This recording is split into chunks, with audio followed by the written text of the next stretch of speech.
the voice of God is telling us this meeting is being recorded. So God must be a woman, huh? Yes. Mystery solved. More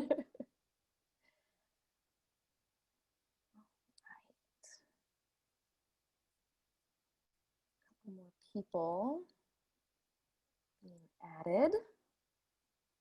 All right, so we will get on with our workshop today. Hi everyone, happy Friday. My name is Tori. If you are not already aware, I am the Professionalization Workshop Series Coordinator for this semester. So welcome to our first professionalization workshop for the fall, How to Survive and Thrive at a Predominantly White Institution, BIPOC and White Allies, BIPOC being Black, Indigenous, and Persons of Color. So just a little bit of Zoom protocol. If you could please keep your mic muted until you're ready to speak. And you can go up into the right-hand corner and click on view and put your Zoom on speaker view. That way, whoever's speaking will come to the forefront of your screen. And if possible, it would be awesome if you could share your video with us, just to help facilitate more meaningful communication throughout our session. I know we are all very zoomed out already and the semester has already just begun, but for such an important topic, it's really useful to be able to see one another's facial expressions and communicate through body language as well. And a reminder for any faculty who have decided to join for today's session, we ask that you assume a role of observer and really allow graduate student voices to be prioritized during our discussions. So I'd like to start with a land acknowledgement to recognize and honor the Indigenous communities native to this region, and recognize that Indiana University Bloomington is built on Indigenous homelands and resources. So we recognize the Miami, Delaware, Potawatomi, and Shawnee people as past, present, and future caretakers of this land. So this land acknowledgement is important truly in any context, but especially so as we're reflecting today during this workshop on our individual identities, our experiences of empowerment and disempowerment at both a departmental and a university level. So as I introduce our facilitators for the workshop, facilitators, please unmute yourself and just say hello, give a quick wave so your face can come to the forefront of our screens. And in the interest of time, introductions are going to remain relatively short, but our facilitators will be staying in the Zoom call for about 15 minutes afterwards. So if you do have questions that you want to ask about their institutional roles or their research, you can ask them at that time. So our facilitators for today are Dr. Carmen Henne-Ochoa, who is the Assistant Dean for Diversity and Inclusion.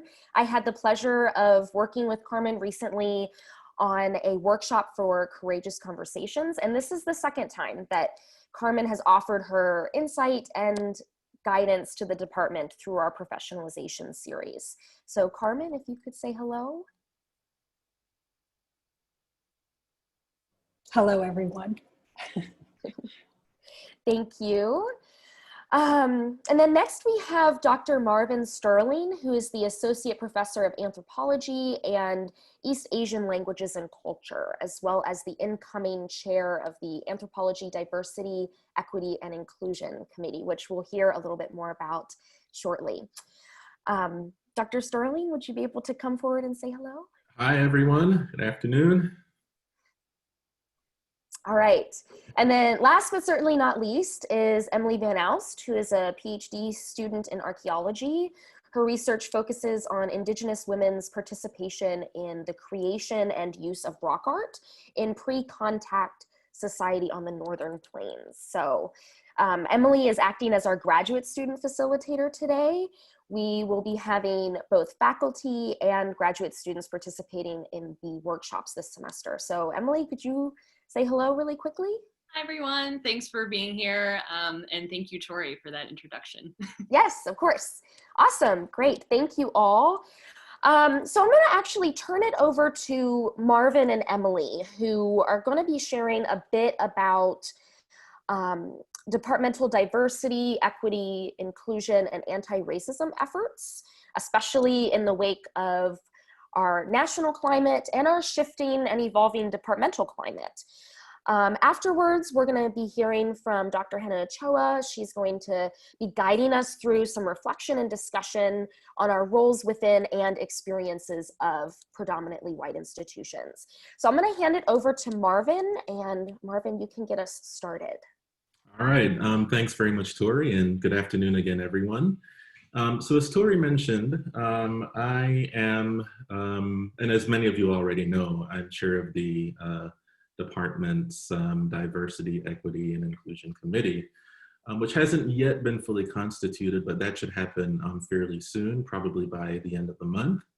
But in the meantime, we will be doing some of the preliminary work that we need to do to understand as fully as we can what are some of the concerns regarding issues of diversity, equity, and inclusion within the department. And so we want to hear what for you are those concerns and how they might be addressed, specifically here in the context of your professionalization as graduate students. So I'm here very much, here today very much in the spirit of listening to what you have to say. But that said, while I am here, I think it might be helpful for me to say something about the work of the DEI committee. So reasonably enough, I think, the committee's efforts are oriented around implementing the goals and principles that are described in our statement on diversity, equity, and inclusion, which is posted on the department website. So broadly speaking, the statement promotes the principles and practices of respect for human diversity, and this is some of the language taken directly from the website, nurturing civil society, and constructing social justice in our research, our classes, and our relationships with each other as students, as faculty, and in our relationships with the general public. But above and beyond the statement itself, I think we also think about our overarching vision for this committee and the work of this committee in relation to the moment, as Tori mentioned, that it's coming into being. And so the committee is coming into being at a time that the Black Lives Matter movement has pushed all of us as a society into a renewed recognition of the complex and insidious ways in which systemic racism operates. And it also bears, and as it also bears on the lives of African Americans in particular. And so the committee recognizes the ways in which Black people in this country, in the state, and in the city, as well as on this campus, have had to contend with the manifestations of anti-Blackness in each of these domains. But the overarching vision of this committee is not only about anti-Blackness, rather we want to tactically draw energy from a moment which has very much been about the urgent work of fighting anti-Black racism in order to engage in that fight on its own terms, but also to use that energy to engage other diversities, Latinx, Native, South Asian, Middle Eastern, Asian American, diversities of sexual orientation, of class, age, able-bodiedness, and so on. And so we're invoking these other diversities, not in the spirit of privileging one group over another in any absolute or permanent sense, but rather we want to articulate a vision of the committee's work as one of agile inclusivity, one that involves recognizing where the need for its intervention is most felt and most urgent, and to always calculate how the broader agenda of diversity, equity, and inclusion to which any particular instance will be connected might be pursued.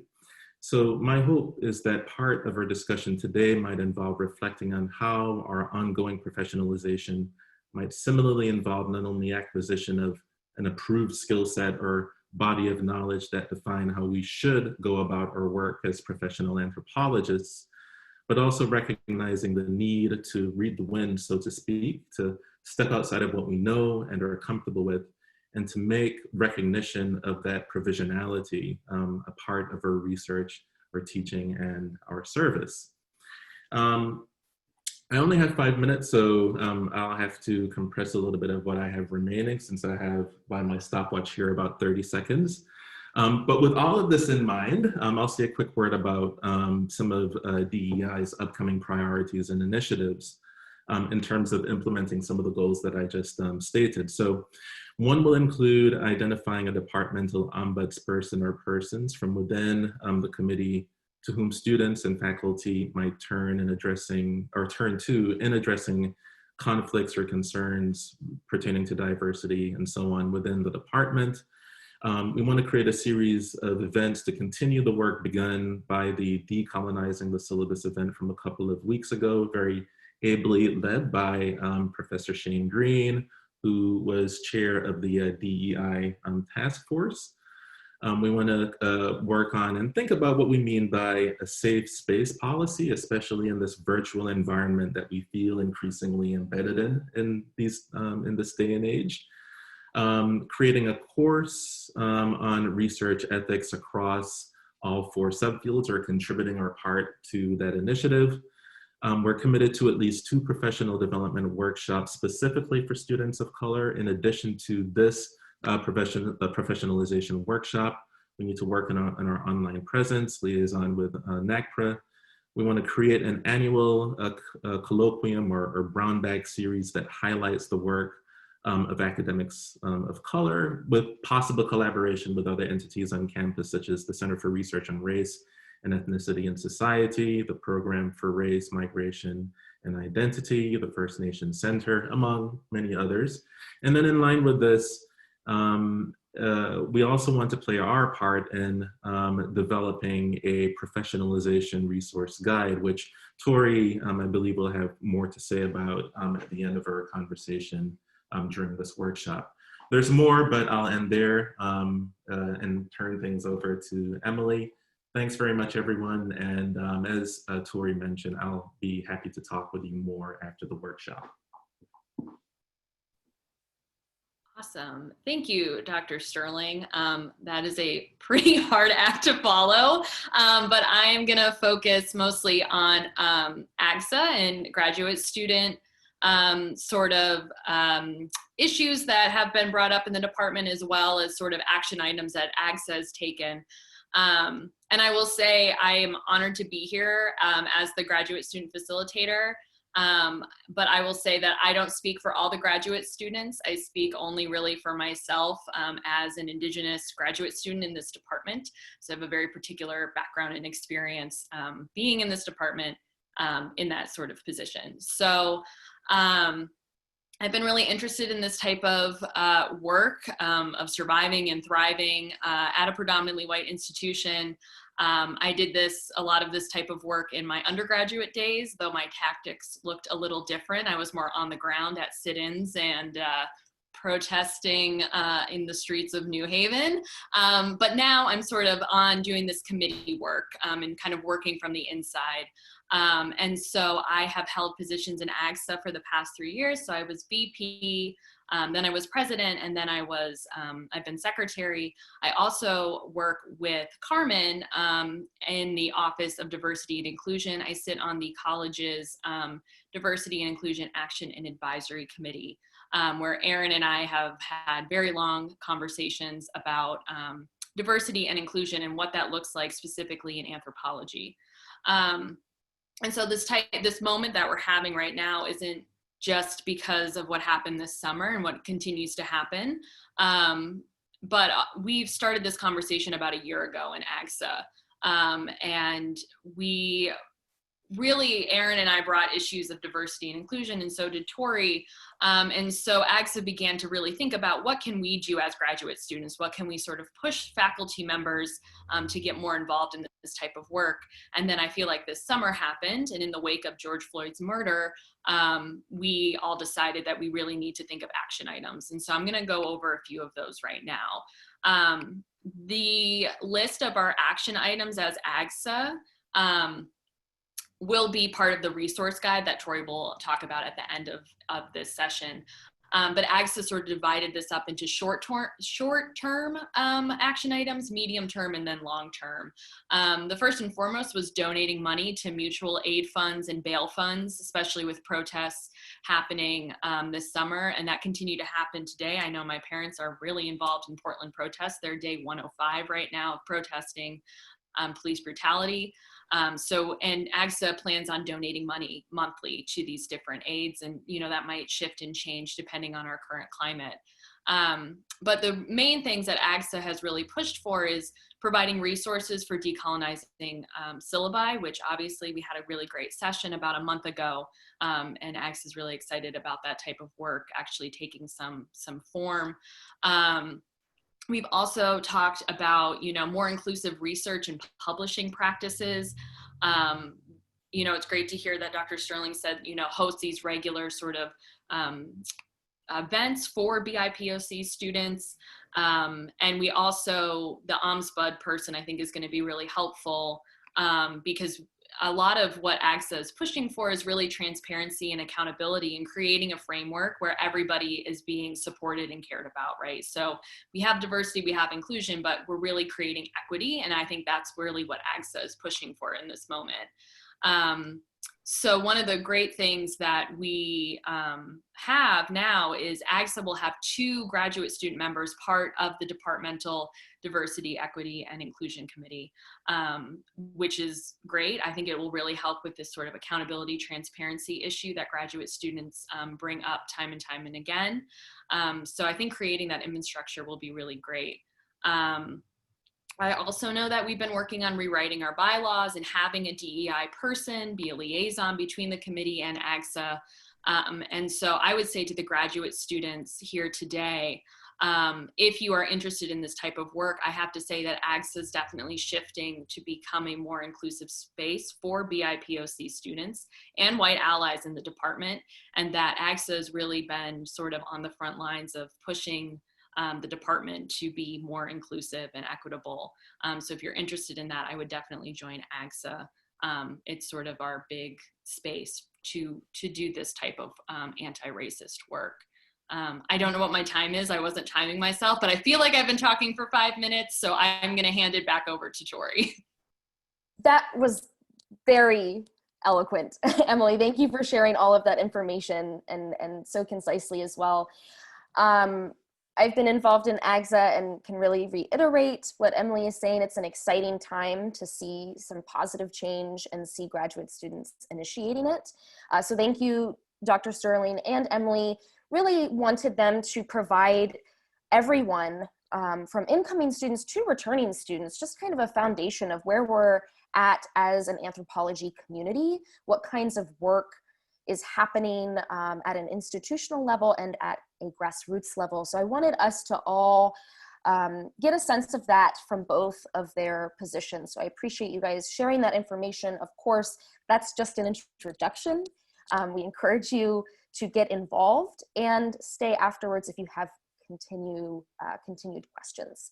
But now I'd like to turn it over to Dr. Henne-Ochoa, who's going to kind of connect those broader topics that we've just been touching on from Dr. Sterling and Emily, and bring us towards some time of introspection and reflecting on how those actions and efforts impact our personal and individual experiences. So, terrific.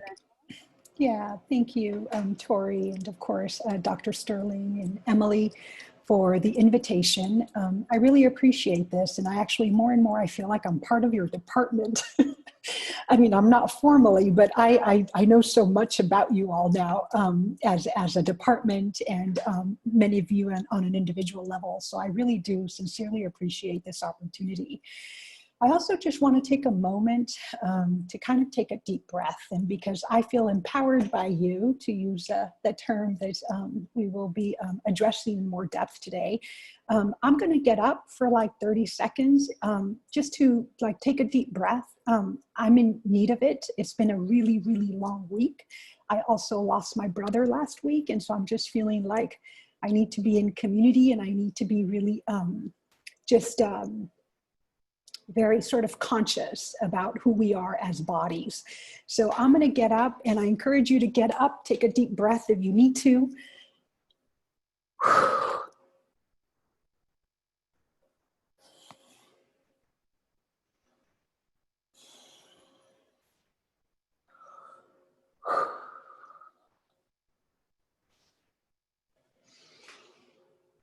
Oh, thank you for that. I often forget about how we are embodied sentient beings. I really do. And often I just feel so like just tense and like we must just keep going on and on, despite the fact that our worlds might be falling apart, our communities might be falling apart, despite the fact that there is so much pain, there is so much violence inflicted on members of our community.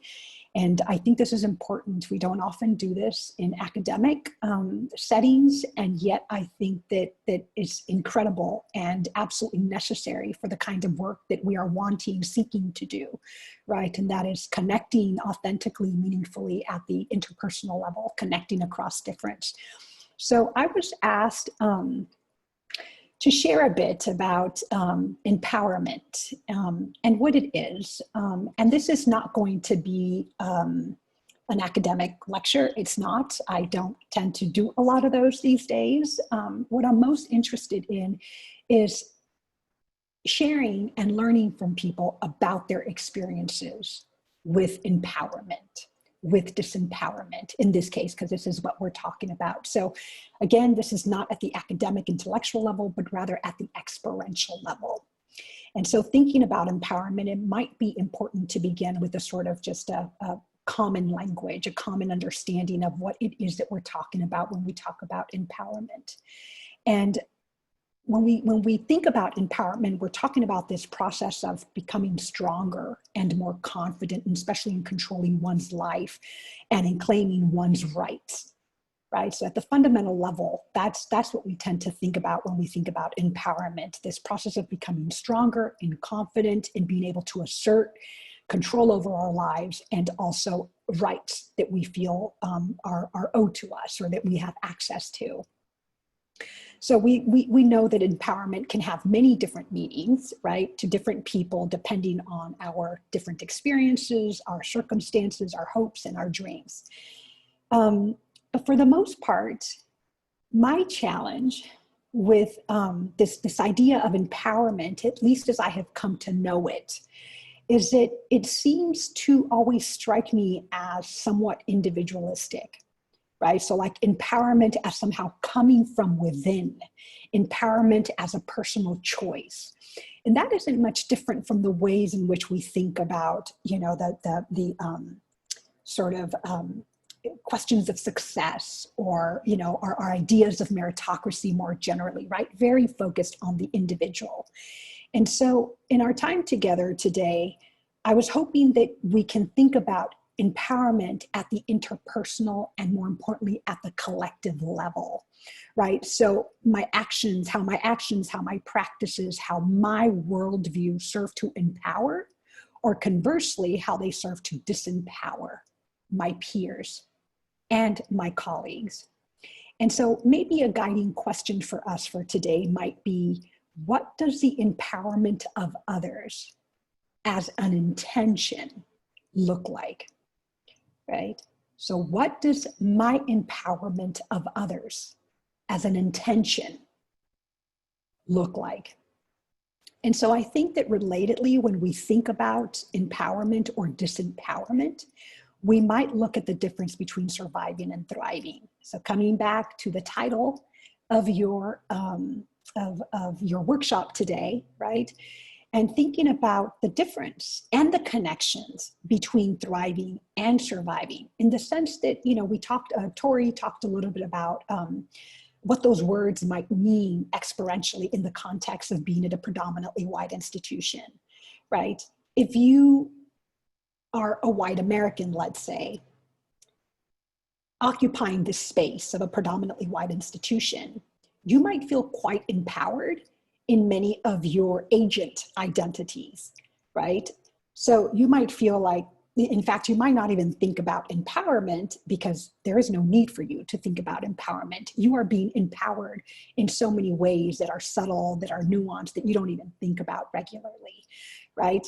For others, however, this connection between empowerment or disempowerment or thriving and surviving is similarly affected by their agent identities as well, but by their target identities, right? So if you occupy a target identity within a higher ed, or especially within a predominantly white institution, such as IU, then that that means that at times, while we all have target and agent identities, the target identities might be more pronounced. And they might be the cause of pain, they might be the cause of harm, right? Other people's harm against us if we do not occupy those sort of normative identities, whether you're white, whether you're hetero, whether you're cis or non-conforming, etc. And so it's important to think about our identities, I think, in that regard, because all of us experience agent and target identities, right? And so coming back to this idea of empowerment or disempowerment, and also just thinking about surviving and thriving. Surviving always strikes me as this grim struggle. I've been there, surviving, right? And you're kind of white knuckling life, just barely getting by. That was my experience in graduate school, right? I felt like I was white knuckling it, not just because of the academic rigor that was required of me, but because how often my target identities as a Latinx woman, as a woman, in some fields you're predominantly male-led and male-dominated, so you experience the target identity there as well. I felt like I was white-knuckling it consistently, barely surviving, while I thought about thriving as experiencing and thinking abundantly. And that distinction was made clear to me because I saw that some of my peers, I saw that some of my colleagues experienced abundance, experienced, an abundance in thinking and experience. And surviving it's a drag, while thriving, of course, is joyful and generative, not just for oneself, but for those around us, right? And so I guess the questions I have for us, and I do want to keep to some of the prompts that the organizing committee worked so hard on, but I want us, before I go to those specific prompts, I do want us to think about that question I earlier mentioned. What does the empowerment of others as an intention look like? And what does that question have to do with the connection between thriving and surviving, and who gets to survive and who gets to thrive, right? And so here, one of the prompts says, think about the various identities you embody and the roles that you hold within the department and the university. In what roles and spaces have you felt empowered and disempowered, right? And so I know that the faculty for today are here to listen. And if you feel courageous as a graduate student, if you feel brave as a graduate student, we'd like to hear from you. And we'll come back, of course, as a large group, but in your smaller groups, what kinds of spaces allow you to thrive, allow you to feel empowered, right, through the actions of others? Again, because empowerment doesn't come from within, right? It's an interpersonal collective effort.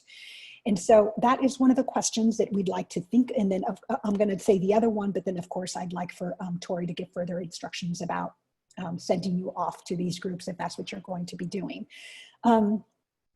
So again, reflecting on the use of the word survive and thrive, specifically in the context of a predominantly white institution, really reflect on how people may be having different or are having different perceptions and experiences with thriving and surviving. All right. And so here, Tori, would you like for people are they going to go into these smaller rooms? We're actually going to take a minute for everyone to just kind of think on their own.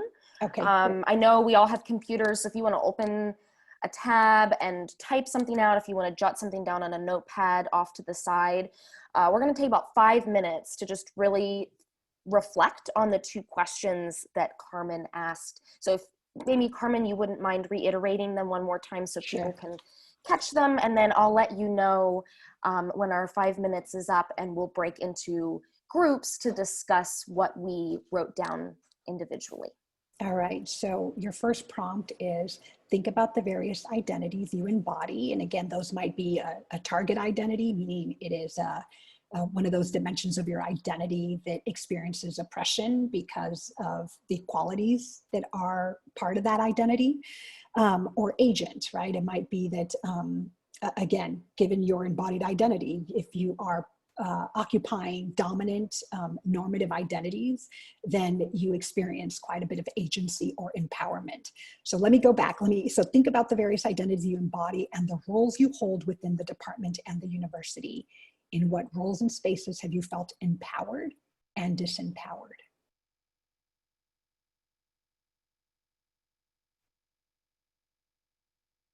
And then the second question is, think about the title of this workshop. I mean, it's related to the first question. Reflect on the use of the word survive and thrive in the context of a PWI, and reflect on how people may have differing perceptions about what it means to survive or thrive. Yeah.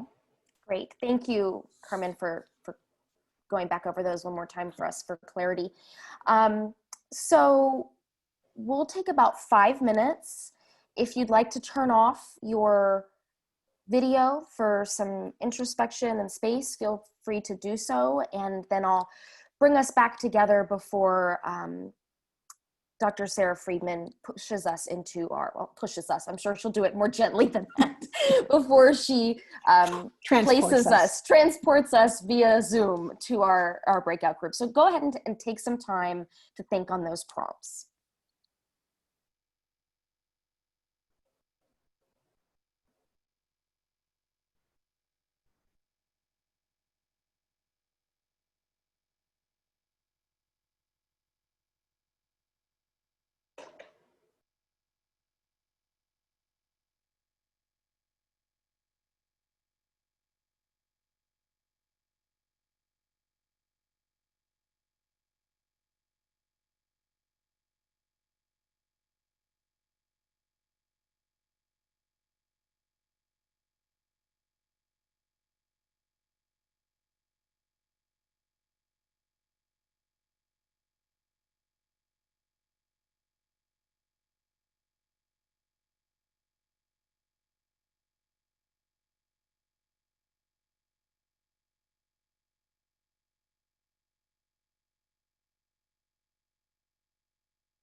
All right.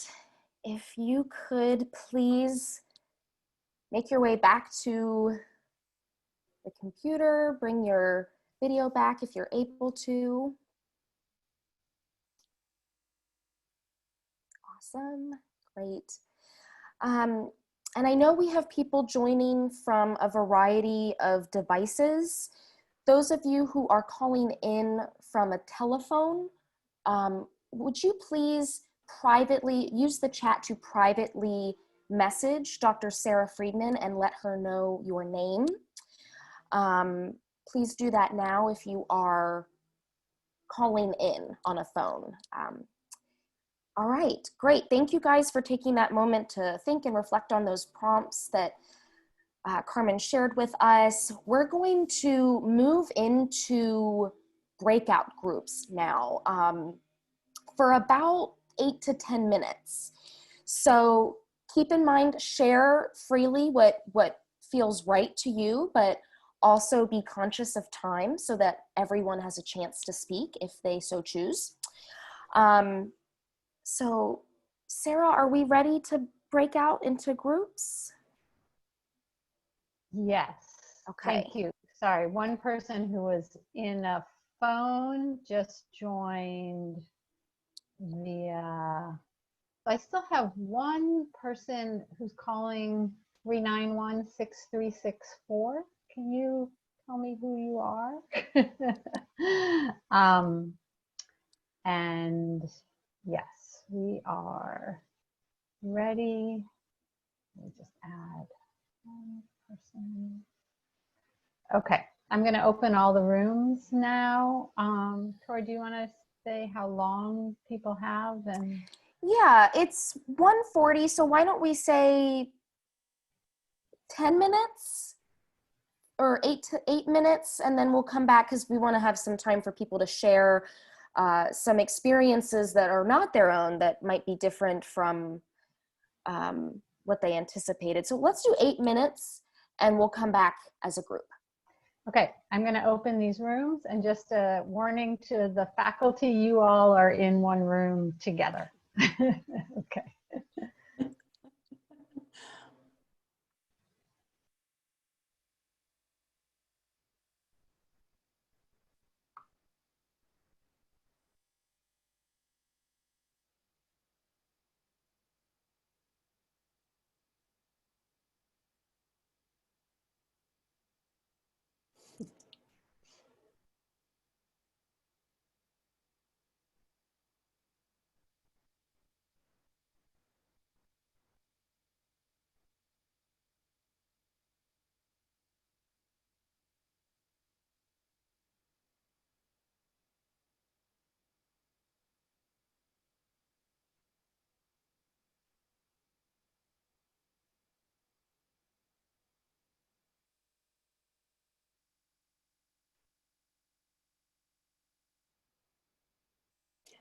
Are we not assigned to rooms, which is fine if we're not?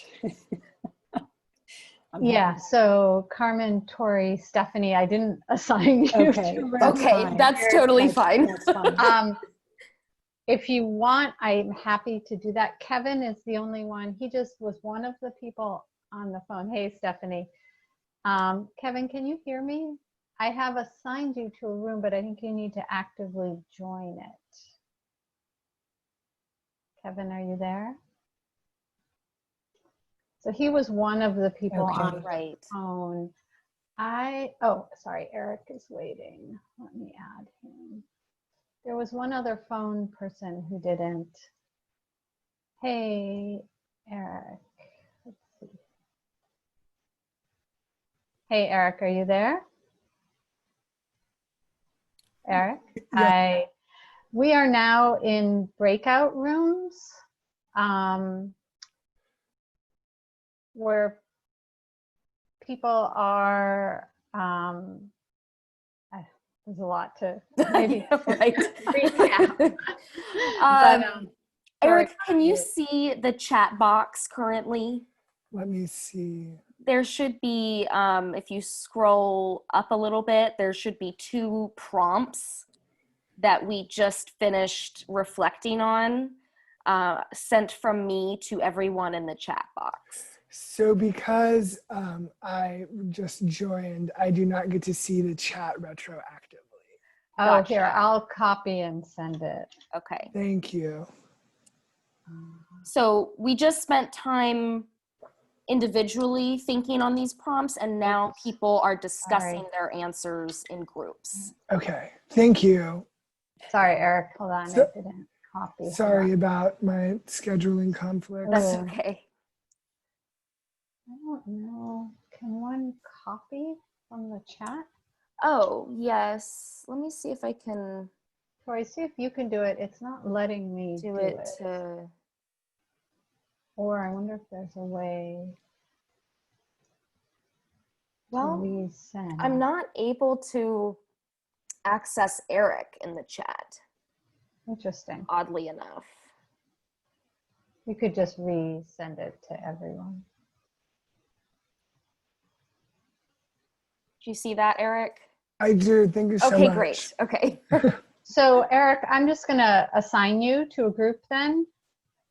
Okay. Just so you can be part of a conversation. Thank you. And yes, let me see how I do that. Oh, Kevin needs to come back in. Hold on, Eric, sorry, this is assign. No, sorry, this is, here we go. Assign to breakout one. Okay, there you go. Thank you. Okay. Kevin, are you there? Kevin, can you hear me?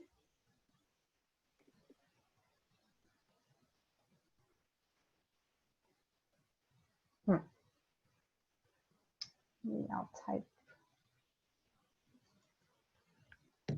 Oh, it's saying he's not assigned. Let me try to reassign him.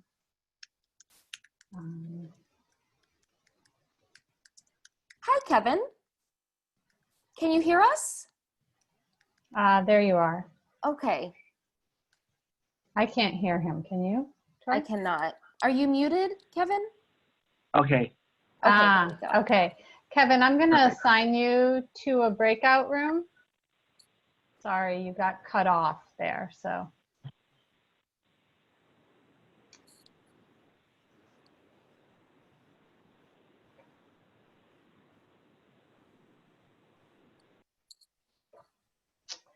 Okay. Breakout groups are so difficult. Oh, Stephanie, thank you. The number was Andrea. Okay. Oh, Yeah. great. Okay. Yeah, it's weird. The phone numbers don't show up, and you can't send a chat directly That's to odd. a phone number. So Yeah. She said she got dropped. She's trying to dial back in again, so she might show up again. Okay. Oh, okay. How much time do the groups have left, Sarah?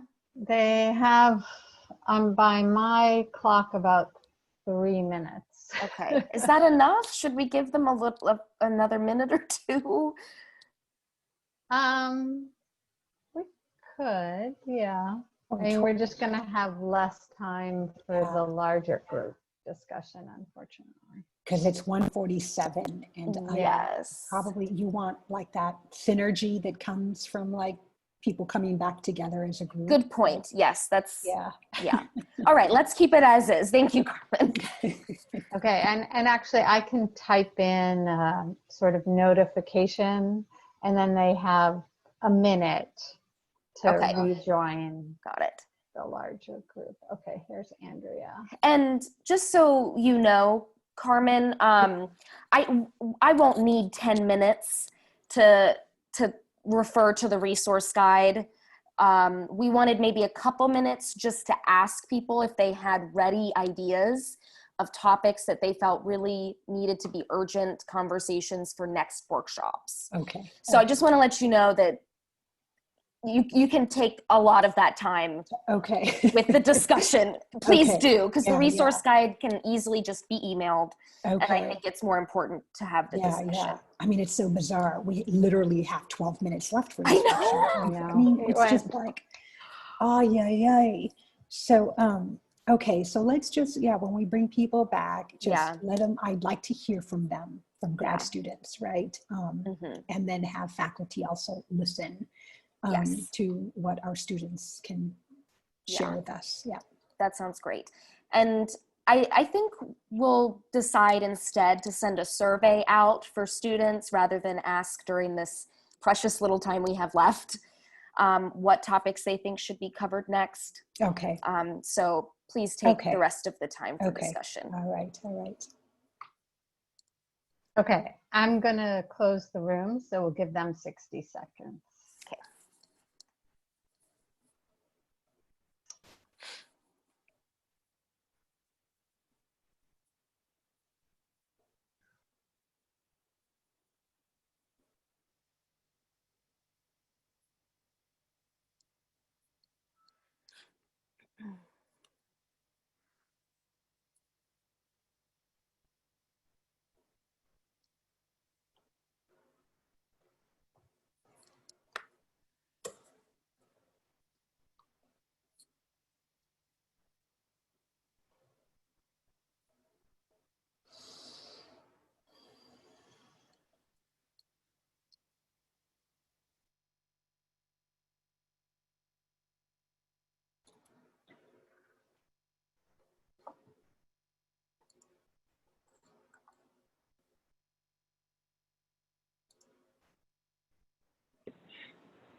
Okay.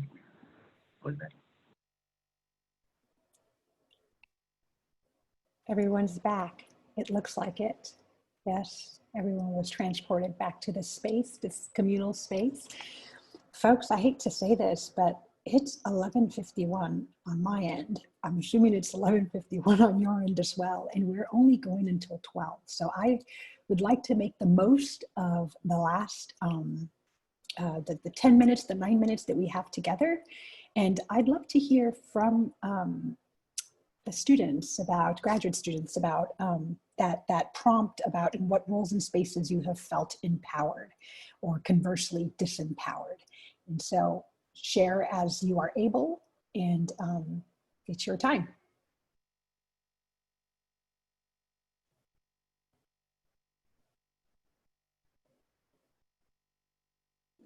I can share.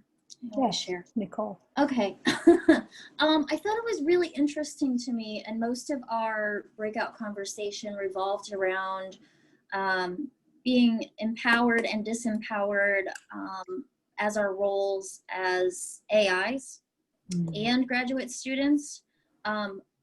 In previous experiences, I've had professors and supervising instructors make me feel incredibly empowered, and I've had a very different experience in current role with supervising instructor.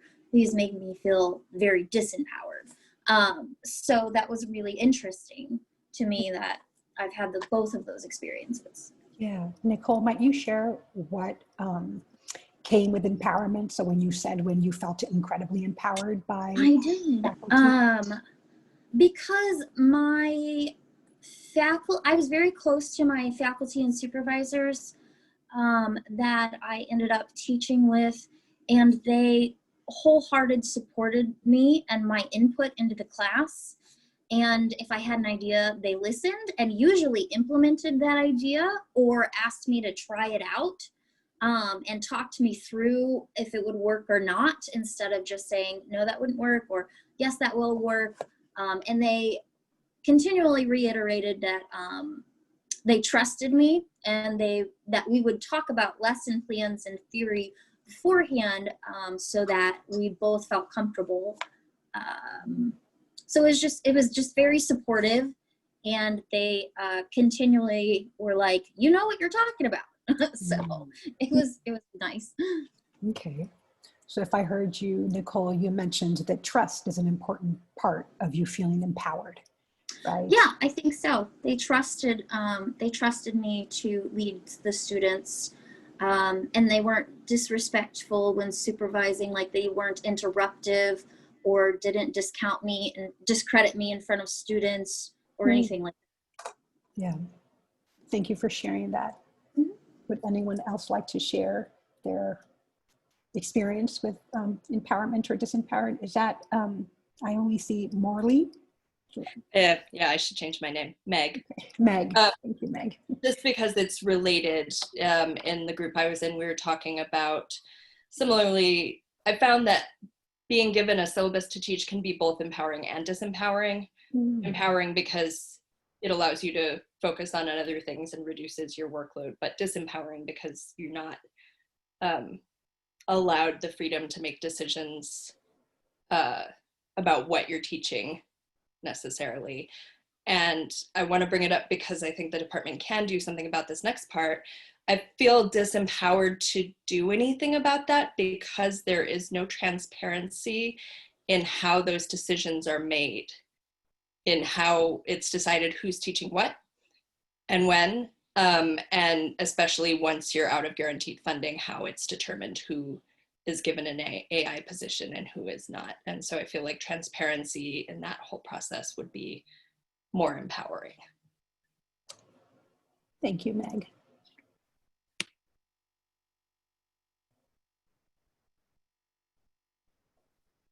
Tori?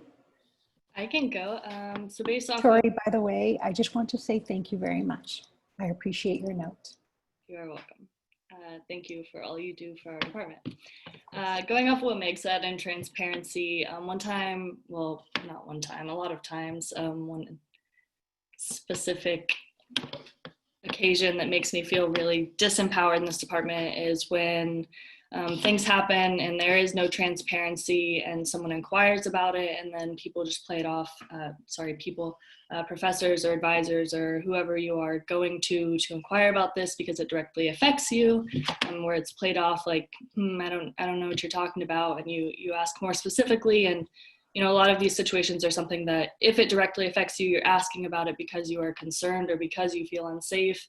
I mean, you shouldn't have to disclose your identity or your personal situation or something to get this information. I understand that there are, you know, like Title IX or things that keep some of it a secret, but to hear that they don't know anything about it when words are circulating and you know about it very clearly, you know that's not the truth. That does not make you feel empowered as a graduate student, especially if you're someone who holds an identity that isn't clearly visible, like me as a bisexual woman or something like that.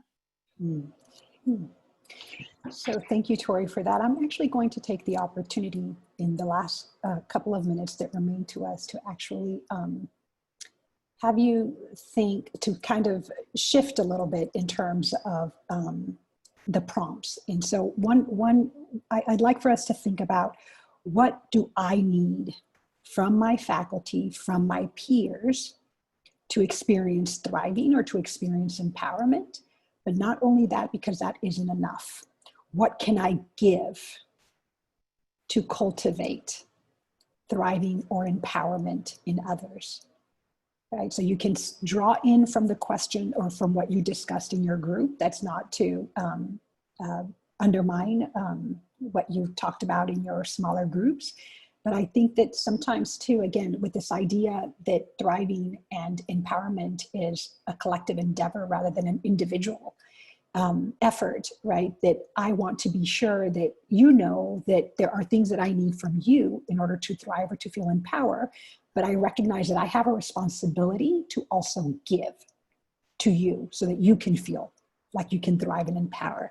So would anyone like to just name what they can, or what they need, and then also what they can give?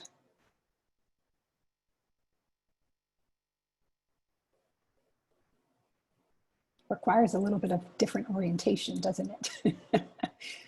Tell us, this is a community. What can I give you in all of my embodied experience, right? So like, I might even say as a woman with white passing privilege, despite the fact that I am a Latina woman, right? But I identify as cis. I occupy many agent identities.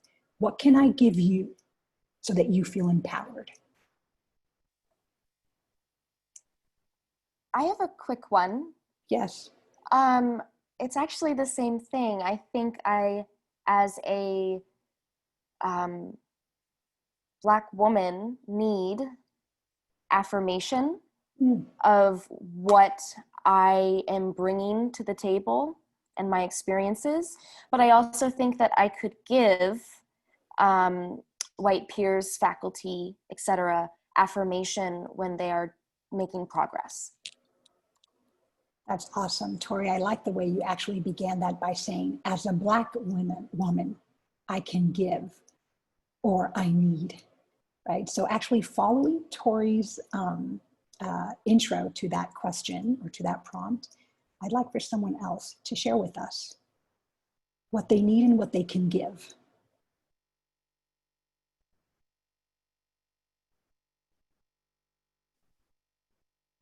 I think I need a sense of community within the graduate students, whether that's within archaeologists or within the other subfields. And I know we have AGSA in these groups, but we are during a time of COVID when it's really hard to keep up these things or meet up for these things or whatever. And in return, I can give that same community. So if people are looking for the same thing, maybe. Okay, thank you, Tori.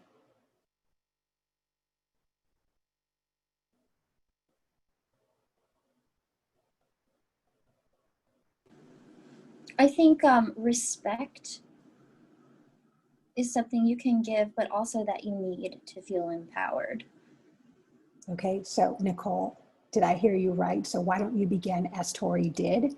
As an X person, I need and I can also give. As a woman, I need respect from male supervisors, but I can also give to my students and my supervisors respect. Great, thank you. I can go, and then I actually have to go because I have another thing. Thank you, Lana. I would say, like, as an advanced student in the department who's been here for a while, the knower of things, I think, like, the people who've been really involved in this so far need some small actions from the department that prove that all the lists that we've made and all of that, we need some small actions towards those goals so that we know what we've already given is going to be taken seriously. That's kind of what it is. Like, I can give more, but it's like there's some barriers to doing the long-term work because we haven't dealt with what we've already given as people who've been doing pretty steadfast work on this kind of stuff, at least since the George Floyd events and aftermath. So that's where I'm at. Like, as an older student in the department, I've given quite a bit. And I need all of that to be taken. And I think the committees that we all serve on, probably all of the members feel the same way. Okay. But I have a teacher training that started 2 minutes ago. So I've got to go. But it was super good to see everyone. Okay. Bye. Bye. Thanks. So we have, this happens to us all the time, and I resent it deeply, running out of time. Nothing that any of us can help because, of course, we shortened all the parts that needed to be shortened, and Tori and Dr. Sterling can attest to this, and Emily, right? Like, we're like, we want students to speak and we want to hear from them. So, but I also respect that there's so much burnout. I'm so burned out, folks, and I know you are too, just being on Zoom day after day. And so I want to respect that. So if you feel like you need to step off now, I encourage you to do so. No judgment. If you want to stay on, I think we said only, Tori, remind me, or please correct me, did we say only until 2:15? And in fact, I have a meeting, so I would have to get off at 2:15. So if you need to go, do what you need to do. But for now, I want to, despite the fact that Lana is no longer here with us, I just want to mention that if she were here, I would have wanted to know more from Lana about whether I was hearing that she is not capable of giving generously at the moment without, I mean, she mentions that she has given a lot and that she needs to see that that she is being heard, that there is something in return that accords with what she has given. And sometimes that's where we are. And sometimes that signals that we are in fact in sort of survival mode rather than in thriving mode, right? Because our community is not giving us what we need in order to survive, in order to thrive.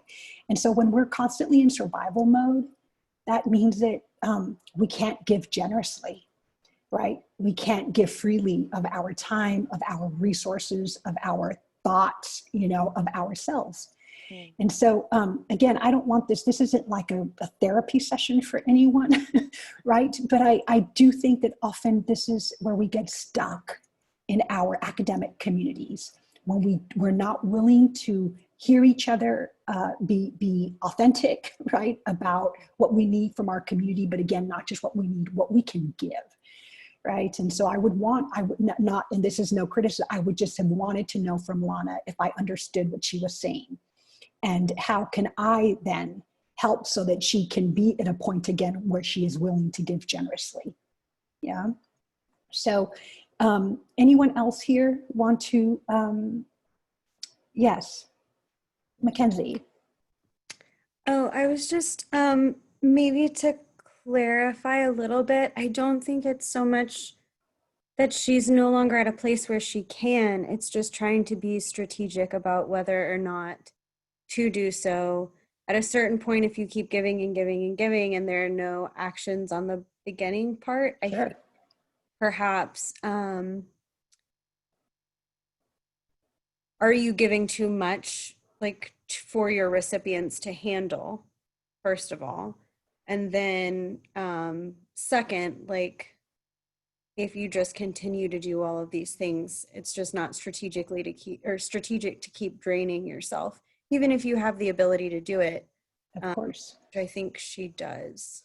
Yes, absolutely. I would agree with you, Mackenzie. That was my reading, and I don't know Lana on a personal level, but that was what came across, right? That sometimes too, being strategic, that comes from a place of disempowerment very often.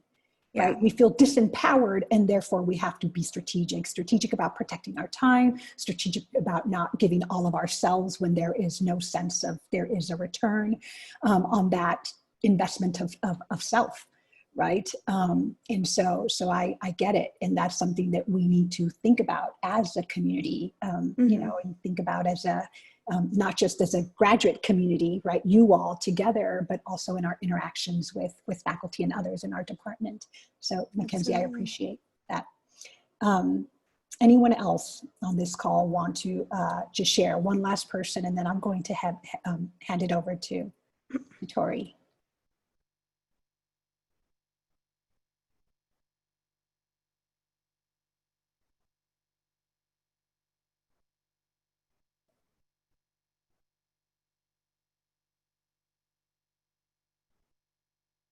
No one else?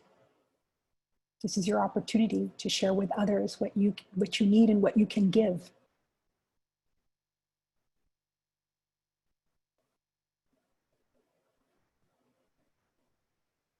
All right, Tori, take it away. All right, thank you, Carmen, for leading us through that really effective exercise. I agree with you that sometimes in academic spaces, we tend to push away from more introspective, more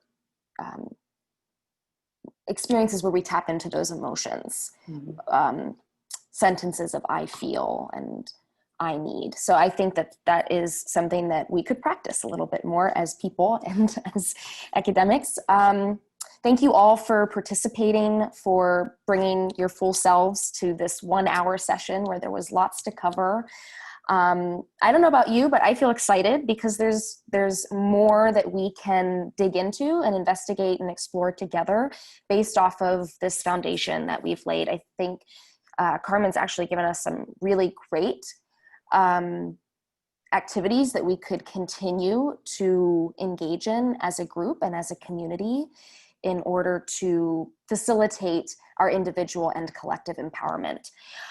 So as part of the desire to empower ourselves and our peers, Emily and I have gathered together a small resource list with the help of a couple other graduate students, Erin Ellis in particular, for both Black, Indigenous, and persons of color, but also white allies, because we're all experiencing different levels of empowerment or disempowerment in a variety of ways. And we also want to know, again, what we need and what we can give. So this is a list of a few places that we can start, things that you might need in terms of support, in terms of resources, in terms of physical centers that obviously after COVID you can, bring yourself to, but there are lots of workshops and really phenomenal sessions that are available for Black, Indigenous, and persons of color. But then there's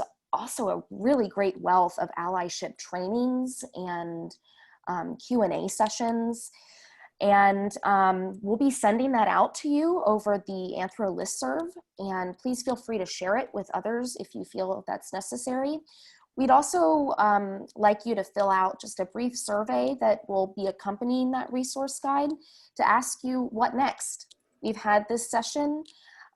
We know that more need to happen, and we want to build off of the conversations we've started. So what types of topics that are related to privilege, power, race, diversity, inclusion do you think need to be at the focus of our next time together as a community? So we'd love to have your feedback on that. So be keeping an eye out for both of those on your listserv.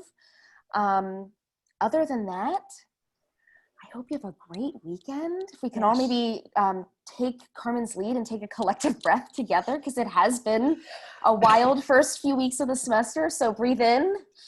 It's been brutal. Breathe out. Thank you, Tori. Really important, as she said, to keep in touch with our bodies and our minds as we keep learning and growing together. So thank you for being here, and have a great and safe weekend. Yeah, thank you all.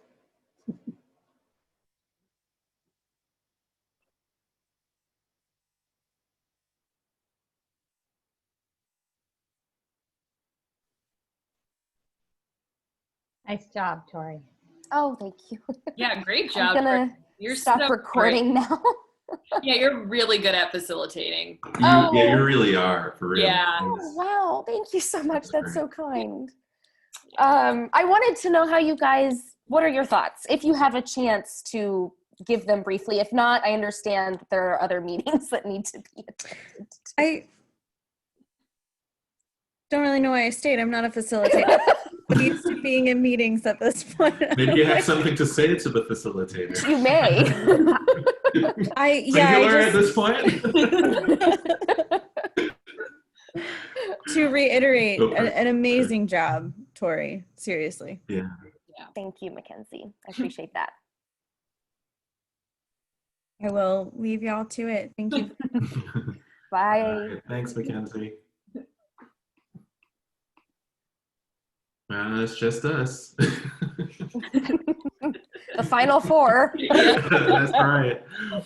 Well, should we maybe spend a couple of minutes on the post-game analysis and maybe think about like what comes next? Yeah. In the absence of feedback, Right. maybe we should just decide what comes next. Yeah. I don't know. I mean, I don't want to kind of make the conversation at this point just about Lana and Lana's feelings, but I do think that what Lana said, she was saying not just for herself, but also for a lot of grad students. And I'd just be curious to reach out to her to hear what specific kinds of things she said just one small thing from the department to give her the feeling that what she's given is being listened to. And that I don't want this to sound wrong, but we're kind of caught up in this feeling that we're trying so hard and we're doing so much, right? We're having this kind of event, we're trying as a department to respond, but in some ways clearly that connection isn't being made, right? And so I kind of want to hear from her and maybe other students who feel the way she does. What specific kinds of things would she want to see from the department to give her the sense that she's being listened to, right? Because again, it's not just a Lana thing, it's something that clearly a lot of other students are feeling. So I will touch base with her and just to kind of pick her brain, because this is part of what the DI committee should be doing. It should be kind of like listening to what the students are saying and figuring out what the course of action should be based on that feedback. Yeah. I know one of the things AGSA put in its list of demands this summer was doing a listening session at least once a year with the DEI committee, so that students feel like they have a space that they can say, hey, this is something that's been kind of bugging me, or something that I wasn't sure who to reach out to. And so I'm hopeful. I thought today went really, really well. I think it's the first times that we've been able to, as graduate students, really kind of have the floor and voice those concerns. So I'm hopeful, but I think maybe listening sessions might be doing sort of more of these where we have sort of guided questions and have the students have the floor, I think would be really powerful and good. Yeah, no, I agree with you. And I think that helps me a lot in terms of thinking through one of the goals of the DEI committee, which is to create a sense of a safe space for conversation about these issues. I've been rolling around in my head, well, what does that really mean, a safe space, right? Well, this is one concrete thing, right? Creating an opportunity for students to come together, in the presence of the DEI committee and just saying, well, these are our concerns or continued concerns in a way that, doesn't involve or create any anxieties about judgment, about, not being heard, just, the purpose of a listening session. Right. So this is helpful for me as well to kind of think about how we can create a sense of continuity with what, we've done today, which is again, to listen. Yeah. I'll just say I was really struck by how many of the comments focused on experiences as an AI.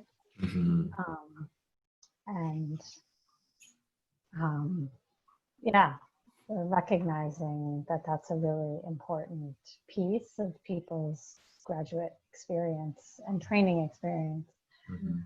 One that I wish sincerely we had a lot more control over than we do, unfortunately. But I think there are things we can do around the edges to try to improve transparency. Unfortunately, a lot of these decisions just get made at the very last minute because it's like a giant puzzle with a million pieces moving in various ways. But that was really helpful to hear. Actually. It's interesting to hear in connection with the frequency with which people are talking about AI ships. It specifically used the word transparency. Transparency seemed to be a big issue. Yeah. So that's something that clearly, the department needs to take seriously. Well, and to be honest, and I'll say this frankly, in front of Emily and Tori too, I think some of our culture around assigning AI ships dates from an era where not everyone was funded. Right? And so you couldn't be transparent because there was a whole set of other decisions that were kind of influencing those decisions.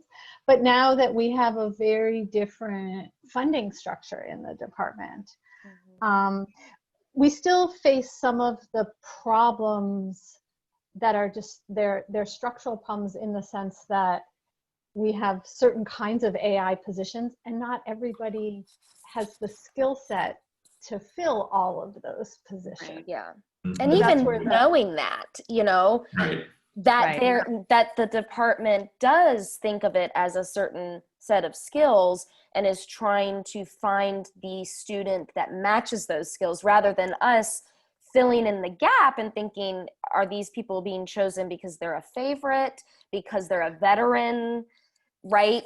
So even just hearing you say that is helpful. Yeah, and even when faculty express preferences for a certain student or group of students to AI, we can't always meet those requests. Yeah. In fact, more often than not, we don't, because it's about who can actually go in what slot in terms of having certain kinds of skills.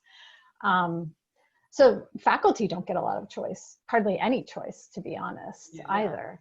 And we know that that sometimes works to students' disadvantage, right? That they end up AIing for the same thing again and again. In a perfect world, I would love to have a much more, you know, well thought through, guiding students through different kinds of teaching experiences. And we don't have the robust set of positions to play with and the range of student abilities that could go into those positions. But maybe it is, I mean, I think for faculty who've been part of the AI assignment committee, and this was one of the first years I sort of saw it from the inside of DGS, I think we can just communicate a lot more of that to the students. That's exactly what they want. Yeah. Yeah. Yeah, that makes sense. Makes sense. And actually, that's why, oh, go ahead. Oh, sorry, Tori. I have, unfortunately, another meeting that I have to go to too, but it's okay. And I'll say this, Marvin, too. One thing I think, I don't know that this is something that Lana was speaking about specifically, but I've heard from a number of students that they're really keen to have the ombudsman position or committee, whichever structure the DEI committee decides on, up and running. And I think that would be a very concrete thing that is important to a lot of students, and putting that in place would be, what was Lana's language, you know, small actions. I actually think that would be a medium-sized action, and a really important one, if it's possible, for the DEI committee to prioritize. Sorry, my daughter's having her piano lesson. I know you can all hear that. No, we're not hearing it, but that's good to know, because as you can tell from my kind of introductory remarks, you know, the DEI has a lot on its plate. And, you know, kind of coming into the position, I'm trying to get a sense of what are priorities for, you know, different parties. And so it's really very good for me to hear, because you know, I'm hearing this for the first time, that many students feel the ombudsperson position is really central to their addressing some of the more immediate concerns that they have. And so yeah, that's high up on the list now. So that is very helpful. Everything is high on the list, but I know. This one needs to have a particularly high place in the list of priorities. Yeah. I just think that it's important to have that chain in place, especially for those students who really have grievances that they want to share, and the existing chain is not working for them for whatever reason. Right. No, that's good to know. That's good to know. Okay, folks, I'm going to jump off. I'll let you all. Thanks, Tori, I'll make you host again if I need to do that. Okay. All right. Bye. Bye. See you, Sarah. Bye. Thank you. All right. I'm going to take off pretty soon, but I just wanted to stick around long enough to see how you guys feel about today's event. I thought it was great. It went really well. Yeah, I thought it was awesome. Yeah. I'm really happy with how it turned out. Yeah, I'm really pleased with it too. I think Carmen is just superb at her job. Oh my gosh. You know, I sent her the new prompts and I followed up and I said, but please feel free to manipulate how you see fit, because I know she's just flawless at that. And she did such a great job. So I think more sessions with that kind of vibe, I don't know what you call it, atmosphere, would be really beneficial for our entire community. Because I think not just BIPOC students and not just white students and not just white faculty, I think we all could benefit from better communication skills. Right, right. And a certain kind of presence of mind to like really kind of drill into how each of us feel right here, right now. Part of that is, you know, like, okay, let's stretch. Yes. You know, that felt great because, you know, like in a weird way, I felt connected with everyone, you know, because like we're all kind of we plan ourselves in front of these cameras and you know, we project our faces onto, you know, the screen and it doesn't feel like much more than that. And so that's a small but really helpful gesture to remind us of our presence in front of each other in a way that's more than just virtual.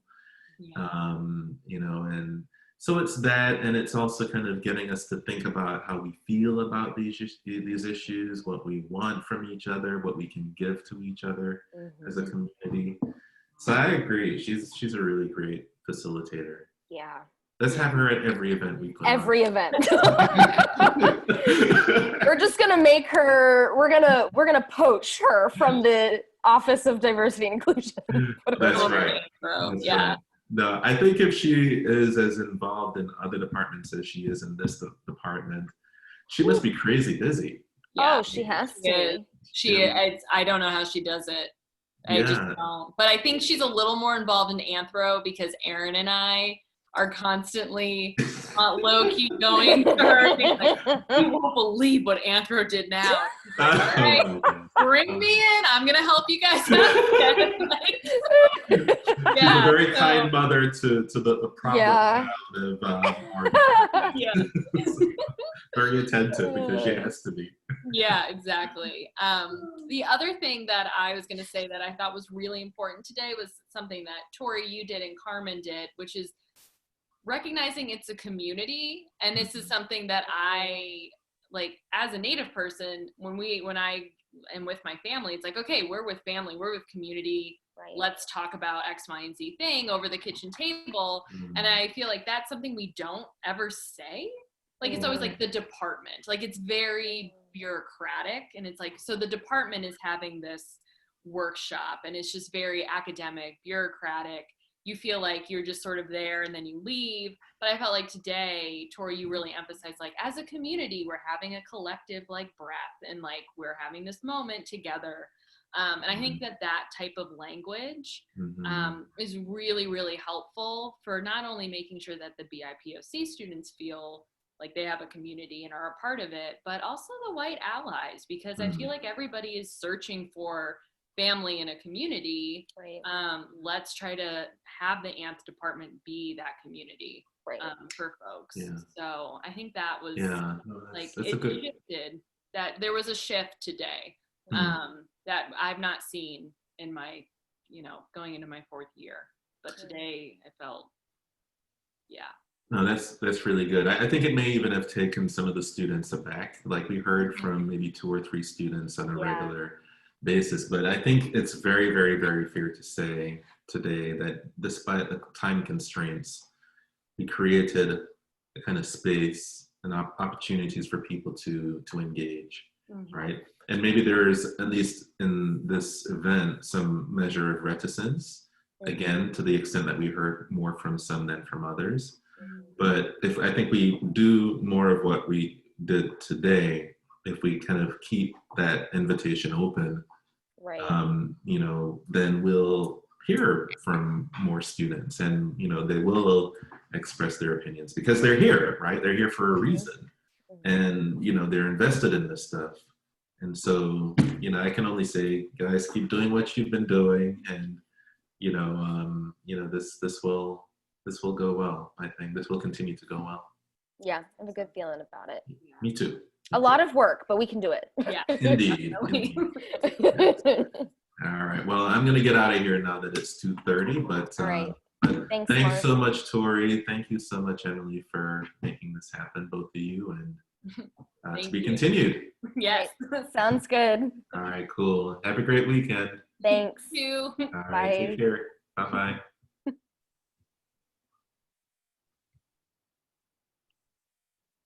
Okay.